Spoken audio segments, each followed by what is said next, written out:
இப்போ இருக்கிற கிளைமேட்டுக்கு நல்ல வெயிலும் அடிக்காமல் மழையும் பெய்யாமல் மிக்ஸ்டு கிளைமேட்டில் தான் இருக்குது. அதனால் நிறைய குழந்தைங்களுக்கு சளி இருமல்னு பெரியவங்க உட்பட இருக்குது. அதை சரி பண்ணுறதுக்கு இந்த சிம்பிளான மிளகு குழம்பு எப்படி பண்ணுறதுன்னு பார்க்கலாமா? வீடியோக்குள்ளே போகிறதுக்கு முன்னாடி நம்ம சேனலை இன்னும் சப்ஸ்கிரைப் பண்ணலைன்னா சப்ஸ்கிரைப் பண்ணிக்கோங்க. வாங்க அது எப்படி செய்கிறதுன்னு பார்க்கலாம். பேனில் 1 ஸ்பூன் அளவுக்கு நல்லெண்ணெய் சேர்த்துட்டு 1.5 ஸ்பூன் அளவுக்கு மிளகு, 1/4 ஸ்பூன் துவரம்பருப்பு, 1/2 ஸ்பூன் வரமல்லி, 1 ஸ்பூன் அளவுக்கு சீரகம், இது கூட ஒரு 10 மாதிரி வெந்தயம் சேர்த்துட்டு ஒரே ஒரு வரமிளகா கருவேப்பிலை சேர்த்துட்டு லோவாக வச்சுட்டு கருகிடாமல் இதை வறுத்து எடுத்துக்கோங்க. இதை நல்லா வாசம் வந்ததும் இதை அப்படியே ஆற வச்சு ஜாரில் மாற்றி நைஸ் பேஸ்ட்டாக தண்ணி ஊற்றி அரைச்சி எடுத்துக்கோங்க.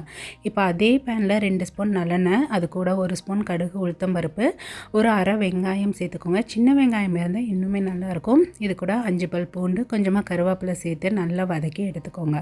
இப்போ அரைச்சி வச்சுருக்க பேஸ்ட்டை தேவையான அளவு தண்ணி, அந்த ஜார் கழுவின தண்ணியே சேர்த்துட்டு நல்லா மிக்ஸ் பண்ணிவிட்டு 1/4 ஸ்பூன் மஞ்சள் தூள், இதில் 1/4 ஸ்பூன் அளவுக்கு பெருங்காயம், தேவையான அளவு உப்பு சேர்த்துட்டு இதை நல்லா லோ ஃப்ளேமில் இந்த மாதிரி நல்லா கலந்து விட்டுட்டு இதை மூடி போட்டு ஒரு 5 நிமிஷம் குக் பண்ணி எடுத்துக்கோங்க.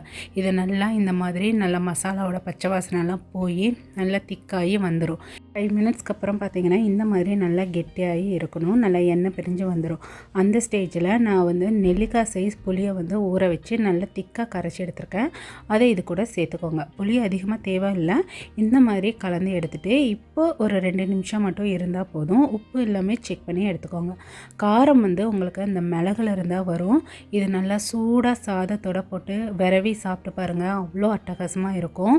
இந்த மாதிரி 2 நிமிஷம் கழிச்சு பார்த்திங்கன்னா நல்லா திக்கான கன்சிஸ்டன்சியில் இருக்கும்.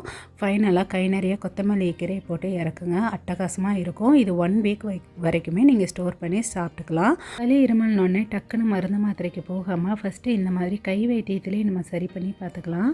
இந்த குழம்பை ட்ரை பண்ணி பார்த்துட்டு எப்படி இருக்குன்னு சொல்லுங்கள். இந்த மாதிரி சிம்பிளான ஈஸி ரெசிபிக்கு மறக்காமல் நம்ம சேனலை சப்ஸ்கிரைப் பண்ணுங்கள், லைக் பண்ணுங்கள், ஷேர் பண்ணுங்கள். தேங்க்யூ.